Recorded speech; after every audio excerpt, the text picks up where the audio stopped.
Welcome to episode 66 of the How to Japanese podcast. I'm Daniel Morales from howtojapanese.com, and it's July 2025. We made it. Otsukare-sama deshita. It is hot out there. I hope you guys are keeping cool. I need to start this month with an apology, specifically about my recommendation from last month, the Rakuten NBA League Pass.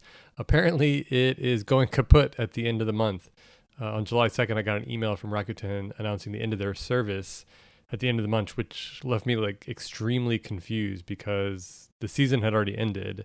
What else was there to cover? Why weren't they just ending it then? And then I realized there's still summer league games, and when I started getting notifications for that. So I guess there probably isn't that much more basketball to squeeze out of it, but there might be a couple more games you can catch. Hopefully no one signed up expecting to get NBA coverage next year. I would feel pretty bad about that, but I'm not really an influencer. Occasionally, maybe you could call me an inducer. So I hope I didn't really induce anyone into a new cell phone plan. But at any rate, the Rakuten plan is still pretty cheap. I'm still only paying about 2,000 yen max a month, which is incredible. Way better than the $25 US I was paying a month, which was for the provider that I used initially coming over to Japan. So I'm still glad I switched. So yeah, you won't be out that much money if you did switch over to Rakuten. And I've earned something like 15,000 Rakuten points, I think, that I need to spend at some point before the end of September. I'm currently thinking that some of those points might go towards a Switch 2 Pro controller if they're selling for retail prices on Rakuten.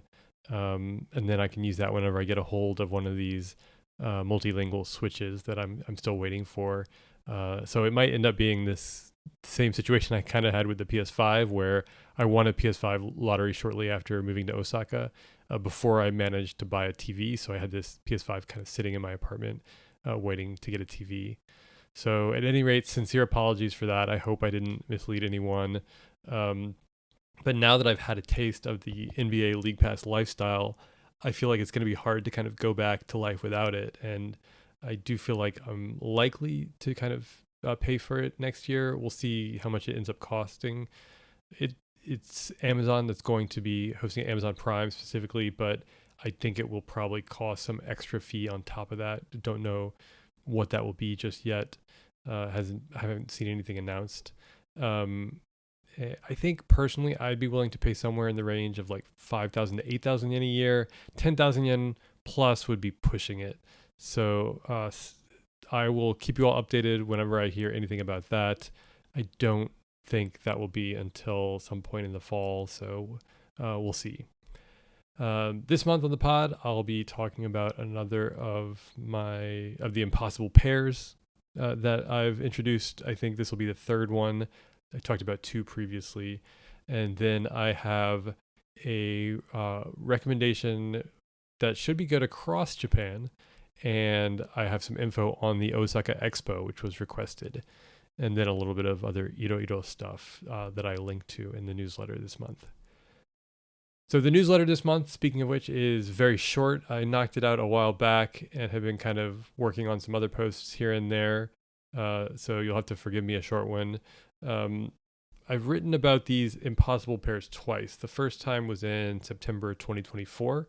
I included two examples in that post. The first were tashika and tashika ni, these phrases that you can use to describe something precisely or to kind of be less than precise. Tashika ni sono tori is a way you would say that is exactly the case. That is exactly true. Tashika ni sono tori. Tashika ni sono tori desu. And then tashika on its own is a way to kind of signal that you don't exactly remember, that you're not certain, but you're kind of sure. So it's a way to kind of hedge your certainty. So you would say something like, tashika kinyobi datta. Tashika kinyobi datta. So if you think it's Friday, but you're not 100% certain, that's what you would use tashika for, to kind of signal that lack of 100% certainty. The other set from that initial post, were yokka and yoka, the 4th of the month and the 8th of the month. Yokka and yoka. And then, and that actually was a very successful one, I think. The other time that I wrote about impossible pairs was for the words jotai and joukyo in January this year. Um, these have very kind of close meanings in terms of they're both very abstract and are kind of used to describe similar things, but they also sound very similar. And the same is true for the others. Yokka and yoka sound very similar. Tashka, tashkani also sound extremely similar. Jotai and jokyo, again, jotai being the current state or condition of something, and jokyo being the kind of overall constant changing circumstances of some larger situation. So they both have these shared English words that get used to describe them as well. So something like condition or situation, things like that. So go back and give those posts a read and those podcasts a listen if you haven't already. I've got links to them in the newsletter this month. With these impossible pairs, I like to do something that I call brute forcing, which I outlined back in January 2023 when I wrote about the verb amaeru, a verb that means to be spoiled, to cling to somebody, to depend on someone. It's difficult to translate, so I recommend reading my post about it and not trying to translate it in Japanese, but rather finding phrases that you can use to really lock in your understanding of how it works. So brute forcing means going through the following steps. The first step is to realize that you are not fully understanding something. This is a tough step to realize sometimes, I think, but you need to kind of step back and say, okay, I'm not really getting this. I need to lock it in. The second is to look up the Japanese definition for it and dissect the word. The third is to diagram simple Japanese sentences that you understand. 4 is to proceed to look at these over and over again, to use them to access and understand not only those examples, but other example sentences that you encounter. And then the last step is to eventually come to an understanding that you then hate to translate back into English.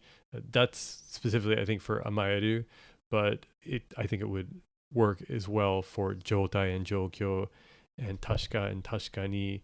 For yokka and yoka, on the other hand, I think you would add one additional step, which is maybe rather than diagram something, would be to rather than diagram simple sentences that you can use to kind of create a foundation for your understanding, it would be better to create some kind of mnemonic that is going to enable you to lock in the understanding. And for me, the yokka and yoka one that I created has really helped, to be honest. Like, that was something I was struggling with even up until the last couple of years. But yokka and yoka, long vowel later date is the way that I remember that. Long vowel yoka later date, the 8th. And that, for me, I still sometimes will have to kind of like pause and like access that mnemonic before I use those words. But I think when I'm hearing those words now, it's coming to me a lot more quickly, which is extremely kind of fulfilling and a relief at the same time. So I'm glad that's worked out. And I hope that you all can find things like that work for you. So up until this point, the impossible pairs that I looked at have all been kind of, if not direct homophones, at least very close. The similarity in their sound is kind of what makes them difficult to distinguish. But this isn't always the case. There are some pairs in this category that I've noticed that share another similarity with some of the previous pairs, and that is their abstract nature. The two that I wrote about this month are kisu and gusu. When I did my episode in May, I really kind of played up the difference between listening and reading the words without thinking that everyone who listens to the podcast sees the title when they click on the episode, right? So the May episode and the May newsletter, I wrote about samidare shiki, which has this kind of pronunciation that doesn't seem to look exactly like what you'd expect from the kanji. And so if you clicked on it without looking at the title, that would have been the best way to experience that podcast. But because it's in the title, it kind of prevented me from giving you the word in sound before you experience it visually. So let's pretend this time that you were able to do that and you didn't look closely at the kanji for the title episode, which is kisu gusu. What do we have here? These are two character words that share the second syllable, su. Kisu and gusu. What do you associate with these sounds? Su, we can start with this common sound that's shared between these two words. This is number, better known as kazu, maybe for most people. It gets used in compounds as su. And I'm trying to think now whether there are any other su that stand out. None are coming immediately to mind in terms of meanings associated with this su sound. But let me know in the comments if there's anything that I'm missing that I can't bring to mind immediately. In terms of su, whenever I think about su versus kazu, I remember this word kanshasu, which is literally kansha, kansenshasu. Sorry about that. So kansensha is the number of infected, which is a word that got used constantly for about 2 years in the Japanese news every day during the pandemic. Kansensha. And then you add the word number on the end, kansenshasu, to get the number of infected people. I remember this word because I did a TikTok where I accidentally said kansensha-kazu, which is absolutely wrong. And that's because kazu, the word for number, gets used in compounds as su. Kansensha-su. So hopefully, if su isn't already in your mind kind of associated with the word number, it is now. So whenever you hear it now, you can think, okay, that's just the word number being kind of lumped onto the end of a word often. Getting back to the two words we're looking at, we've got two kinds of numbers. Now, what are the sounds ki and gu associated with? Are there any meanings in your experience? What do you think of? For me, they are not really. Ki obviously could be a range of different meanings on its own, like tree or spirit being kiotsukete, something like that, or just a word for tree. Those are maybe the two at the top of the list. But we're not looking at number of trees, we're not looking at the quantity of spirit or anything like that. And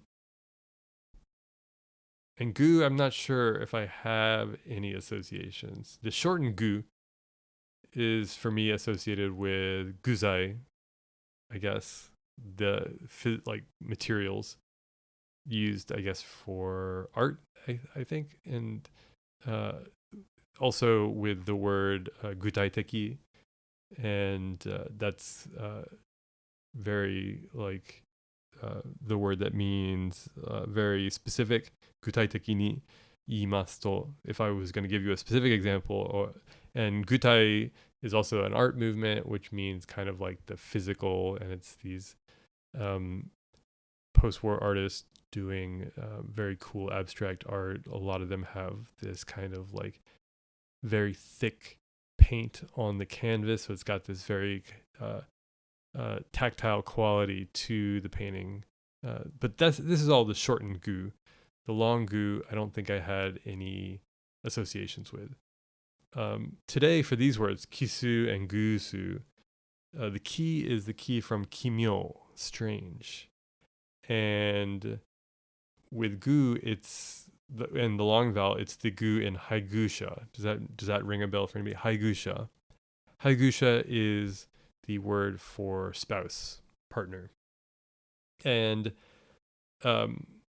these are all things that I learned while I was looking up a word in Wikipedia. So if you don't already know these words, and if you haven't guessed the meaning yet from kind of these clues that I've been giving you, kisu and gusu are the Japanese words for odd and even in that order. And it kind of makes sense. So ki means strange here, strange number, odd number. That's really easy. And this gives us a nice brute force mnemonic that I've used at least to memorize the difference between the two, and hopefully you can too. Kisu, strange number, odd. So gusu then is even number. We have this other nice mnemonic, gu from haigusha, partner, pair of people, gu, even number, partnered number. I give a link to the Wikipedia entry for gusu in the newsletter, and I think it's worth a read. It's a nice, simple, straightforward article, at least the kind of introductory section.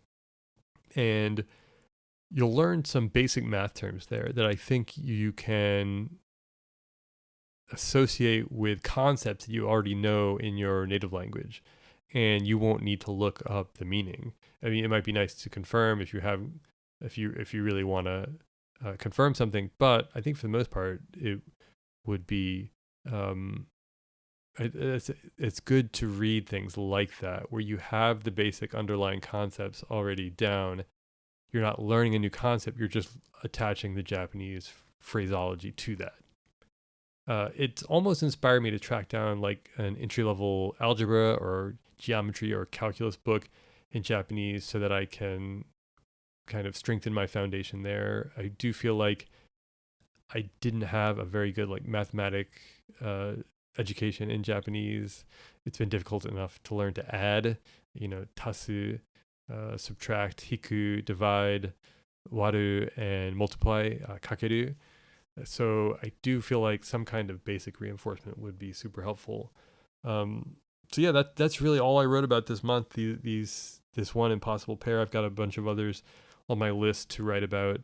Let me know if there are any in particular pairs of words that you've had challenges with, or if you have any strategies for math topics. Is there anything you did to help learn them? Are there any books in particular that you'd recommend? I do feel like the math textbooks I had growing up were all pretty solid in terms of they were simple and clean and straightforward, and something like that would be super helpful for me now. So maybe that's something I can keep an eye out for on Mercari or something like that. Moving on to my recommendation for this month. It's a simple one. The restaurant Soup Stock Tokyo. It's become my go-to fast food comfort food here in Japan. For anyone who's not aware of it, Soup Stock Tokyo is a chain of no-frills soup restaurants. They usually have like maybe 6 or so soups, I guess, and 4 curries, maybe 3 to 4 curries. And you can get sets, generally any combination of 2 soups or a soup and a curry for about 1,200 to 1,400 yen.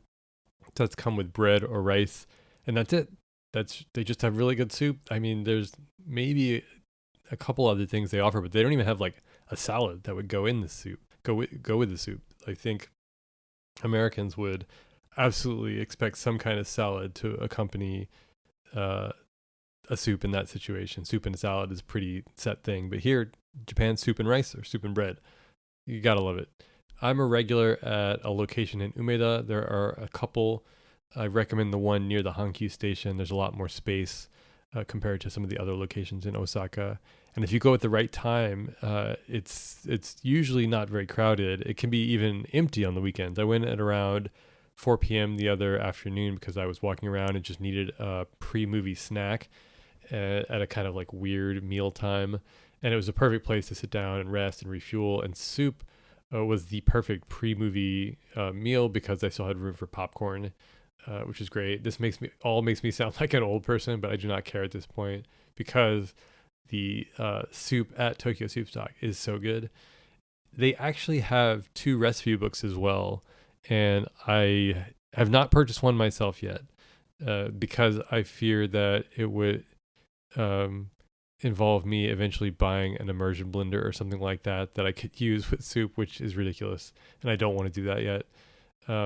But they exist. I have seen them on Mercari. I have been tempted to like price watch them. I'm sure that's coming at some point. Yeah, I recommend that. I know they have them elsewhere, obviously in Tokyo as well. They're famous for their borscht, and I think there was a recipe online somewhere that you could find it. So if you're really curious, search out their borscht. It is the least borscht recipe you could ever imagine. And I saw a bunch of people online also frustrated at the lack of authenticity of the borscht at Soup Stock Tokyo. But what are you gonna do? It's good soup no matter what. And then also, I've got not really a recommendation, but maybe a little advice. I got an email from Rick in California last month asking for my advice on the Banpaku. In English, that's the expo in the Osaka Expo. They're having an expo this year. Um, Unfortunately, I haven't been yet, but I can tell you what little I do know. And I said this to Rick. The Osaka Expo, I can tell you, is incredibly frustrating, almost every aspect of it so far. And I have a feeling that part of this is just frustration with something I don't fully understand yet, much like the US insurance market, which I had no clue about when I left my job in 2021. And I kind of faced the daunting task of finding health insurance on the marketplace, which was an extremely frustrating experience because of how impenetrable and complicated it all seems. But I defeated this by just making hours and hours of phone calls to insurance companies, calling clinics to find out what kind of insurance they accepted, calling dentists to ask about dental insurance. And by the end of it, I felt like more informed and not nearly as frustrated as I did in the beginning. I have a feeling the Banpaku is going to be something similar. And so maybe that tells you how I feel about it right now if I'm comparing it to the US insurance market. But for better or worse, it's not the kind of thing you can just buy a ticket to and show up. I mean, I think you can, but whenever you do, you have to book on a specific day. And then once you get in, though, it's really about accessing everything that's there. It's not like Disney World where you just get in line. Or actually, I haven't been to Disney World in forever. I know that there's a lot of stuff where you can like book rides now. So maybe it is like Disney World. But the pavilions and everything inside there have multiple different lotteries with different timings to get access to. So there's one 2 months in advance, there's one 7 days in advance, and there's one 3 days in advance before your visit, and you can apply to different lotteries. Some you can also just try your luck and see what you can get into. I don't know how successful that is. I did hear from coworkers that does limit what you can access. To further complicate everything, there are like 2 entrances, and I think you have to book one of the entrances. One is accessible via the subway, and at the beginning of when it first opened, they were showing these terrible crowds, not only arriving, but also leaving and trying to catch the subway line back. Then there are a couple of buses that will take you to directly from Kyobashi or Nakanoshima directly to the other entrance. I'm thinking that might be the one that I end up using just because Kyobashi is far more accessible to me than the subway line. Although the subway line is not terrible, but I do feel like it might be a little bit more pleasant to like sit on the bus for a while. Although I did also hear that entrance is also not great, that there's a lot of buses going in, and that makes the crowds for that entrance equally crazy. So just a heads up there, crowds and crowds of people waiting to get in on very hot days out in the sun. I would say definitely wait until the temperature cools down if you can at all. And I would also recommend going on a weekday if you can. I think that's going to be my plan. I got free tickets and just for one day, and I haven't booked them yet, but I'm thinking I might try and go in maybe September or October, like just take a random day off work and go. I do have one link from the travel site Klook, Klook. I linked that on the newsletter. It has a pretty clean guide to the expo and explanation about the different application windows for the pavilions. So please do check that out. And I think the absolute like worst case scenario is that you go and visit the Grand Ring, which is the giant wooden building that they have. It's a big loop, and it's officially the largest wooden structure in the world, which is pretty cool. And then check out whatever pavilions you can, and then head home. Like I feel like if that's all you get, that might be enough. I think the tickets are about like 7,500 yen, which is like not terrible. It's like in that sweet spot of not too expensive, but also you feel like you need to get some kind of value out of it because it's not like 2,000 yen or 3,000 yen. I would say that heading home on the early side is probably recommended unless you can kind of confirm that they've solved some of the crowding issues at the exits for the trains home or the bus home. But some of that crowding, like experiencing some of that crowding on the exit, might just be inevitable if you want to stay for the evening activities. I'm not quite sure what's on offer, whether they have like fireworks or anything like that. But I imagine that if they do, it'd probably be limited to the summer. And I'm saying definitely wait until later when things cool down a little bit. It's just too hot out there right now, and the weekends are too crowded. I'm hoping it's going to be way more comfortable in a couple months. And for my other Iroiro links, I have a general link to Observing Japan, written by Tobias Harris. He's got excellent coverage on Japanese politics, which, there's going to be some stuff happening. We just had an election, and there's going to be more, and that's something I haven't quite figured out yet, but I do try and read him when I can. So give that a read.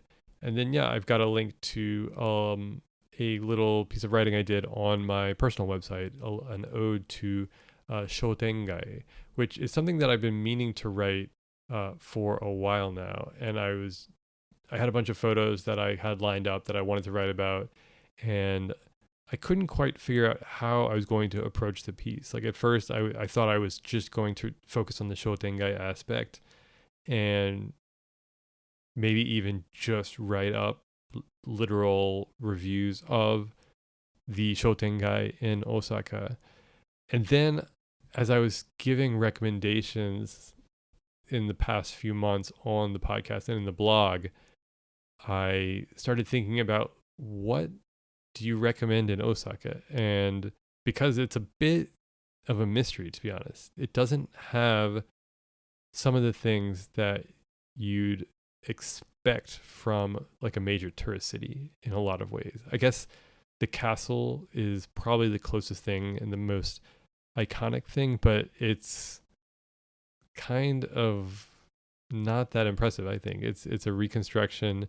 It's a recent reconstruction, and we have Himeji-jo within an hour on the train or so, the best castle in Japan. And so it's worth going. That if you want to see a castle, go see a castle. Go to Himeji-jo. If you want to see you don't come to Osaka to see the castle. I think, I don't know. Some people probably do. We also have Dotonbori, obviously, which is a big tourist draw.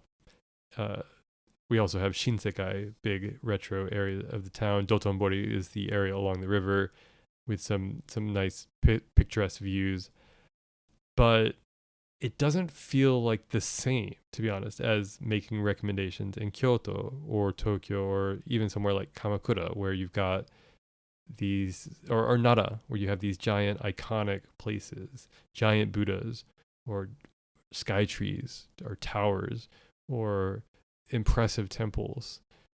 And for whatever reason, with Osaka, it was this kind of weird sensation that you don't go to see the spectacle in Osaka. You go to see the everyday, something that in the past I called like the matte finish of the city. And so there were two articles that I think helped me kind of get into the mode of writing that I got into eventually for this piece. And those were, one was Craig Modd's newsletter, Ridgeline, this month. He wrote about over-tourism in Japan. It's pretty a compelling take, I think. And he kind of argues that social media, specifically short-form video like TikTok and Instagram, have kind of created these targets that tourists feel like they must hit, or else they're not doing tourism correctly in Japan.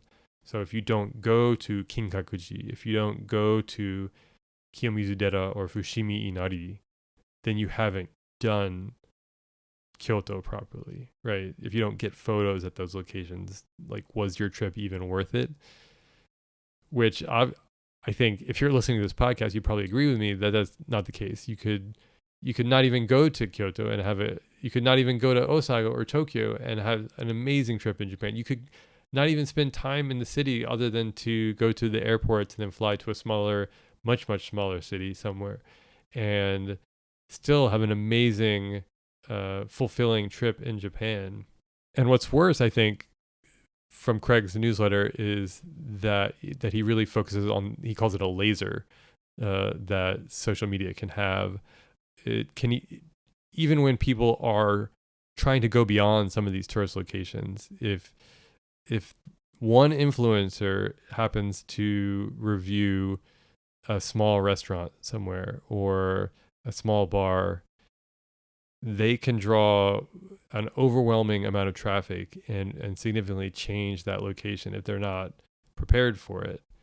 Uh, so that was an interesting thing to think about, and made me think about, well, yes, Osaka, what do you recommend and how? And do you have to be careful about it? And I think, yes, in a way, I would say, which is why I wrote about Shotengai. You can recommend these places without overwhelming the whole one single location. You can tell people you need to go experience this part of the city that is that has a lot of foot traffic, that are integrated well into the city, that are part of the daily life here.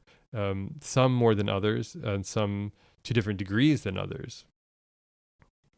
But that was the one way that I started thinking about Shotengai. And then the other article was an article from The Guardian, which is talking about a lot of these individual proprietors on Shotengai that have been there for years and years and are starting to die out. But the article does, I think, kind of oversimplify the situation. They really put it on supermarkets. They say that they call it the cult of convenience, and suggest that these supermarkets are hollowing out the shotengai, the shopping arcades. And I don't necessarily think that's the case, because you see these shotengai anchored by things like supermarkets or pachinko parlors or train stations, offices, residences where people live. These are all little pieces that create this larger ecosystem that the shotengai are kind of like vines connecting between. And I call it a rainforest kind of like ecosystem in the article that I wrote, because if you, like with the rainforest, it's this kind of delicate balance where you have these large trees and these other undergrowth, and without the trees, the undergrowth can't survive, and then without the undergrowth to kind of recycle the nutrients, the trees can't survive, and it's all really interconnected. So yes, a lot of these individual proprietors, unfortunately, are starting to get older and go out of business. When I lived in Awaji, the Awaji neighborhood of Osaka, when I first moved here, there was a little shotengai and there was a little miso shop there, and I would buy miso from them, and there's butchers, and I could go buy some ground beef and things like that. But yeah, you wonder like how long they can survive, but they're still going. And the thing is that some of these shotengai, that one in particular, had a supermarket on it and a small kind of like off-brand department store that sold things. And you see some of the more dilapidated shotengai. One that I mentioned in the article is literally just 2 blocks long. The kind of roof is tarp rather than the kind of hard plastic roof that you see in a lot of shotengai, and it's clearly dying out. The tarp is torn and hanging in, and there's like one coffee shop and one izakaya and a men's clothing store that you don't know if it's still going, and then one of the stalls has been turned into monthly bike parking. And the reason I think that it's like that is it just didn't quite have those big trees to kind of help keep that ecosystem going. It's near a train station, this one that I saw, Inari Shotengai, on a local stop on the Hankyu line. But there was no anchor shop there to really kind of make it a destination for people. And the one that I compared it to is this shotengai not too far from where I live called Sekime, which is about 3 blocks long. So just not too much longer than Inari Shotengai, the one that I just mentioned. But it's in much better condition. It's still going, and it has a smaller supermarket right there, and that I think might be one of the reasons. It's also pretty well connected to the Keihan line.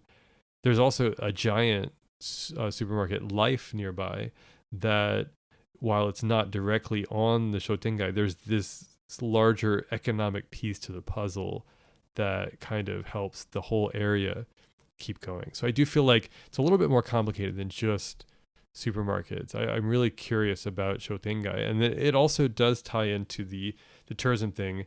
Dotonbori, that area does have some Shotengai. So does Kyoto, obviously, Nishiki Market being the most famous one, and a couple that run perpendicular to Nishiki Market, whose names I'm not remembering off the top of my head. But a lot of those, because they're in these central locations, the rents have gone up and it's priced out these smaller proprietors. And in that place is kind of the same brands that you can find back home. So if you go down to Shinsaibashi, they have the Apple store nearby. They have an ASICS store. They have, an Adidas store. And I don't know. I mean, they've got other Japanese stuff too. They'll have, the Matsukiyo, the pharmacy. They'll have the, what else? All sorts of stuff, but some of it I think is pretty bland and generic. The kind of same stuff that you find around Kiyomizu-dera these days. Crepe stores, croissant stores that are just fine. And they don't have the same kind of flavor of some of these places that you find in the neighborhood Shotengais. While I was writing it, I did a little bit of research, just Googled the number of Shotengai in Tokyo and Osaka. Tokyo has a little over 2,000 something, 2,200, 300. And Osaka only has 460. I was a little bit disappointed at first. I was like, oh, it feels like there's so many more in Osaka for some reason. Like you kind of just come across them walking through random neighborhoods and getting off at a random station. Senbayashi Shotengai is one of my recent favorites that I found. It's like pristine condition. It feels like it was taken like from 1970 and like dropped in the middle of 2025. It's incredible. And the Keihan Line station exits directly into the Shotengai. It's this incredible experience. I say that I've developed this like acquired nostalgia for Shotengai because I didn't grow up with them, but they're like linked to my Japan experience in a very strong way. There was one near Okayama Station where I was staying in Okayama City the first time I came to Japan one summer in 2002, and so I think maybe that has something to do with it. But then also, summer of 2003, I was kind of going around Shikoku for some travel writing, and in Takamatsu they have these very long Shotengai too that run kind of in parallel to each other, and that also is a very formative experience for me. And you can tell that they're just so connected with life in Japan. And so to find this one, Senbayashi Shotengai, was such a pleasure to find it and kind of walk around it and shop a little bit. And so with this research, even though there's only 460 in Osaka, I did also check how big Osaka is. So Osaka is only 225 square kilometers. Tokyo, on the other hand, is like 2,300 square kilometers. And so the density of Shotengai is about twice in Osaka what it is in Tokyo. So that from that point of view, I felt like my lived experience was more accurate, that you do see a lot more. They do have some in Tokyo, and actually now technically the longest Shotengai in Japan is technically in Tokyo. It's in Asakusa, near Asakusa, called Kokusai Dori. And it's only as of earlier this year, like this spring at some point, that it became the longest one. And I think that's because like 4 different Shotengai groups or these kind of commercial associations joined together to become a single one. And I think that's interesting for 2 reasons. One is that not all Shotengai are covered. That definitely is like the prototypical one that you imagine when you think of Shotengai, but there are a lot, I think, especially in some of the immediate neighborhoods in Osaka that are like between urban and suburban. They're not quite fully suburban yet, but they're not also fully urban. Oh, well, they're urban, but they're not like dense, like downtown urban. They're still like neighborhoody urban. Um, and you see them, they don't maybe have the money to upkeep a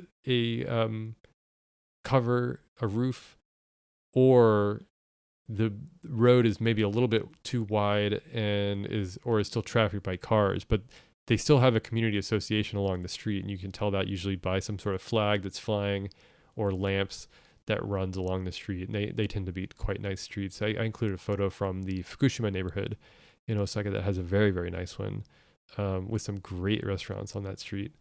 And there's some very close to where I live, running in all different directions. And so that's one interesting point. And the second interesting point, I think maybe that applies to Kokusai Dori. I don't think it's covered the entire way. So even though it is the longest one, I'm not totally convinced that it's the longest covered shopping arcade in Japan. Somebody will have to go and report back to me what the situation is there, because I do like to believe that Tenjinbashi Suji Shotengai is still the best one in Japan in terms of covered the entire way except through the major kind of avenue intersections where a giant street runs through it, and then it pauses, for the intersection, and then it's covered again, and runs from basically a branch of the Yodogawa River all the way up to be honest, almost the other side of the river, this little piece of land that's surrounded on all sides by different channels of the Yodogawa River. But it's interconnected with the subway system. At the very southern part, you have Minami Morimachi, and then you have Ogimachi, and then you have Tenjinbashi Suji Rokuchome, so, known as Tenroku. And so Tenjinbashi Suji runs from the Tenbashi Ichi Ichome neighborhood all the way up to Tenjinbashi Suji Rokuchome. So Tenroku, Tenni, Tensan, Tenyon, Tengo, Tenroku. So 1 through 6. And the whole way through it, the character of the neighborhood changes, like slightly here and there. It's very cool. Down near where it starts, you have Osaka Tenmangu Shrine, which plays a big part in it. There's a lot of festivals near there, including, I think, yesterday and the day before was the Tenjin Matsuri. They have these boats on the river, and they shoot off fireworks, and people are all dressed in yukata, and they have the typical festival food stalls that you see. The first couple of blocks, actually, right before it starts being covered, are actually an uncovered street, but they feel like part of the Shotengai because it's largely pedestrian. It's a lot of small businesses, nice cafes, restaurants, boutiques, things like that, with some offices and things like that. And then as you go north, the character changes a little bit. There's an area where there's like 3 bookstores all in a row, and it gets a little bit quieter. There's a green grocer there. North of that, you get to Ogimachi, and it gets a little bit more lively, because then you get to JR Tenma Station, which is this giant transportation vein that brings people into the area and is connected to the loop line in Osaka, which is essentially like the Yamanote line. And that you feel that character often the side streets away from the Shotengai. Even it's a really lively area. There's people out late at night. There's a lot of places to eat and drink. It's great people watching too, if you want to sit and see what things look like. But there's supermarkets even on this stretch. There's actually 3 of them. There's one right near Minami Morimachi. It's not exactly on the Shotengai, but is literally the same block as the Shotengai. And the Minami Morimachi Eki, the station, is right there. It exits literally onto the supermarket, and then 10 seconds later you're in the Shotengai. There's also a Hankyu Oasis supermarket at the northern end of the Shotengai. So literally the Shotengai roof ends. There's a cross light. There's a intersection. You cross the road and it's a supermarket. So it seems to be doing fine. For the most part, it's pretty lively even with the supermarket. And then there's the Osaka chain Tamade, which is famous for its bright neon lights on the Shotengai, literally on the Shotengai. This kind of, I guess it has a bad reputation. I when I initially saw it, I was like, that's a cool supermarket and everything's really cheap. And so I wanted to go shopping there. And when I told my realtor I want to live near a Tamade, they laughed at me because I think it has a reputation of just being cheap and not great. But it is what it is. It's a pretty well known Osaka supermarket chain, and there's one on this Tenjinbashi Suji Shotengai. So I think it's really a great example. Not only is it an amazing Shotengai to walk on with a lot of great little cafes, excellent little restaurants, also some chain shops like pharmacies, and they'll have a Dotor, there's a McDonald's, there's a Gusto, there's some kombini. None of this has really, I think, thrown off the character of the neighborhood too much. Obviously there's turnover, there's a lot of new things coming in here and there, so it will be interesting to watch and see what happens, especially as older people running individual proprietors situations start to age out. But it's a complex situation. It's not as simple, I don't think, as supermarkets taking away what people are buying. But Tenjinbashi Suji, I would say, yeah, it's not quite to the situation. It hasn't quite been branded the same way as the areas around Dozonbori. I believe it's called Ebisu Shotengai near Dozonbori and Shinsaibashi. But there's always a risk of that. And so you might have, I think you'd have a great experience walking around Tenjinbashi Suji. It's also relatively central. You can also walk from there to Umeda, for example, if you walked all the way north and then you take a left at the Nakazaki-cho Shotengai, which runs east to west from literally from Tenjinbashi Suji, and that will take you to the Nakazaki-cho area. From there, you can walk through that great little neighborhood to Chayamachi and then to Umeda. I think you'd have a great time there, but you could also go to some of these smaller places and have an equally good time, like Senbayashi. And I think you would have to recalculate your expectations as a tourist, and something that I think that's an important thing to be able to do. What are you really looking for? Are you looking for something with, like, quote unquote impact, which is kind of what I call it in the article, or are you content with just experiencing something new and a little bit different that you might not get every day, but that is part of somebody else's every day? And that's all I've got for you. I hope you guys are all keeping cool. One other thing that I'm curious about now is I noticed that almost all the ice cream in my local supermarket is this lactic ice cream or something like that. It's not frozen yogurt. It's something else. There are some qualifications for it. So if anybody knows anything about that, please send it my way. I've been trying to eat more real ice cream, I think, because so much of it seems like, even the Super Cup, which I think is maybe the most well-known ice cream brand in Japan, is lacto ice, which was super disappointing to learn. So let me know what you think. But if you have to eat lacto ice to keep cool, do that. Do whatever you need to do to keep cool. So hope you guys are doing well. I'll see you again in August.